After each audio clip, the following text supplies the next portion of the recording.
Дочь, которую отец вырастил и выкормил ценой своей жизни, отдав ей на воспитание, чтобы сегодня у дочери была хорошая работа, безжалостно выгоняет отца из дома в лютый мороз. Дослушайте эту поучительную и познавательную историю до конца, не пожалеете. Дмитрий Иванович грустно сидел у окна, глядя, как медленно, словно танцуя, падают снежинки. Все смешалось в его голове, он ждал, что вот-вот вернется с работы его дочь, Юлия Дмитриевна, и снова начнет жаловаться и сердиться по каждой мелочи. Через несколько минут тишины входная дверь внезапно распахнулась, и в дом вошла Юля, как всегда недовольная, уставшая и расстроенная. Ей приходилось много и тяжело работать, чтобы прокормить себя и отца, но она хотела избавиться от своего старого отца, который весь день сидел дома и ничего не делал. Она хотела как можно скорее избавиться от него. И вот, мысленно сетуя на несправедливость жизни, Юлия пошла одеться и приготовить ужин. Чуть позже все было готово, стол был накрыт, и Юлия с грустным лицом пошла в комнату к отцу, чтобы позвать его обедать, но Дмитрий Иванович ответил, говоря: «Доченька, я не могу каждый день сидеть с тобой за обеденным столом и видеть твой обвиняющий взгляд. Этот взгляд разрывает мне душу на части. Ты сильно изменилась с тех пор, как муж развелся, и с тех пор тебе приходится работать и нести все расходы. Ты даже не хочешь видеть меня в этом доме. Неужели я для тебя настолько чужой? Проблема в том, что я стар и болен и не могу работать и помогать тебе. В конце концов, я сделал все, чтобы у тебя было все: хорошая работа, жилище и образование. Я знаю, что тебе трудно заботиться обо мне и поддерживать меня». Не дав отцу договорить, Юля начала говорить и возражать отцу. Она была так взбешена, что выместила весь свой гнев на отце.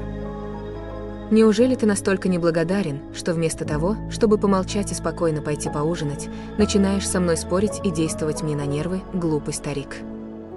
Мало того, что мой безмозглый начальник ругает и унижает меня целый день, так мне еще и домой приходить и слушать твое нытье. Мало того, ты еще и напоминаешь мне о том хорошем, что ты для меня сделал, чтобы я пожалела тебя. Ну, если ты не хочешь видеть мое грустное и хмурое лицо, то иди и поешь один. Кажется, я тебе мешаю своим присутствием, ты уже наскучил мне своим ворчанием. Я ухожу из дома, чтобы не видеть твоего отвратительного лица. Поздравляю, дорогой отец, ты окончательно испортил мне настроение». Юля в гневе снова надела зимнюю одежду и выбежала из дома.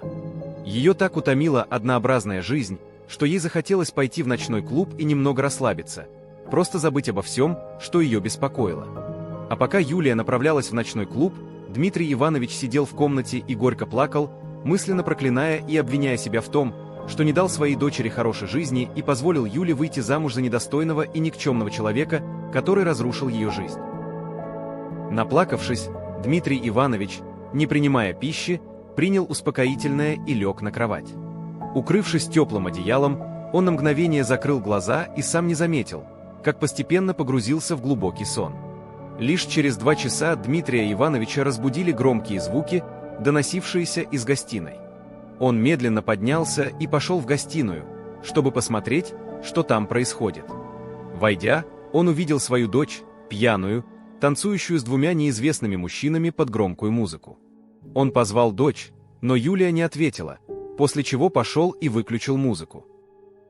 С того момента, как Дмитрий Иванович выключил музыку, которая уже успела раздражать не только его, но и соседей, которые в гневе стучали в стены, в гостиной резко повисла тишина, после чего первым заговорил Дмитрий Иванович, сказав: «Доченька моя, неужели ты так низко пала, что собираешь всякий хлам на улицах и приносишь его домой?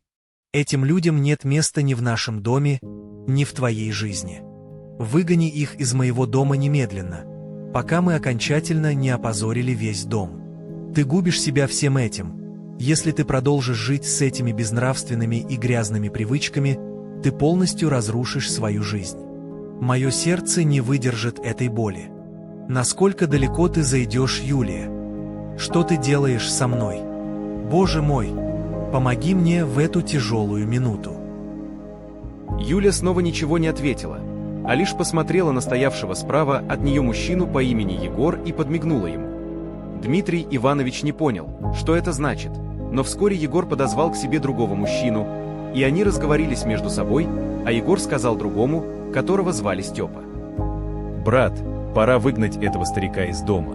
Юля подмигнула мне. «И, как ты помнишь, нам придется поделить деньги поровну. Ну что же, старик, тебе уже пора идти. Удачи тебе».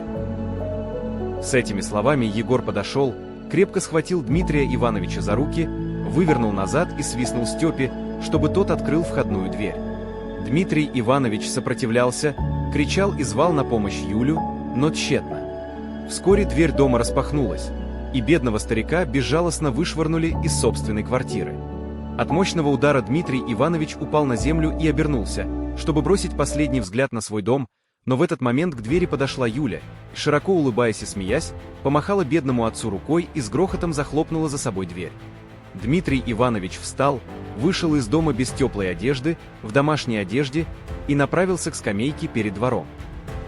Он дрожал от холода, стряхивая снег со скамейки рукой, и сел на мокрое, сырое, холодное дерево скамейки.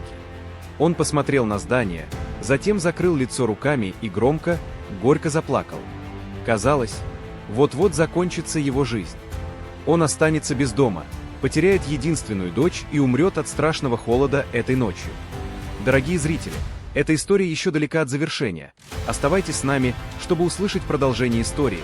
Подписывайтесь на наш замечательный канал историй, где вы услышите не только выдуманные творческие истории, но и реальные. И не забудьте поставить лайк, если видео вам понравилось. Будьте здоровы, и мы увидимся снова.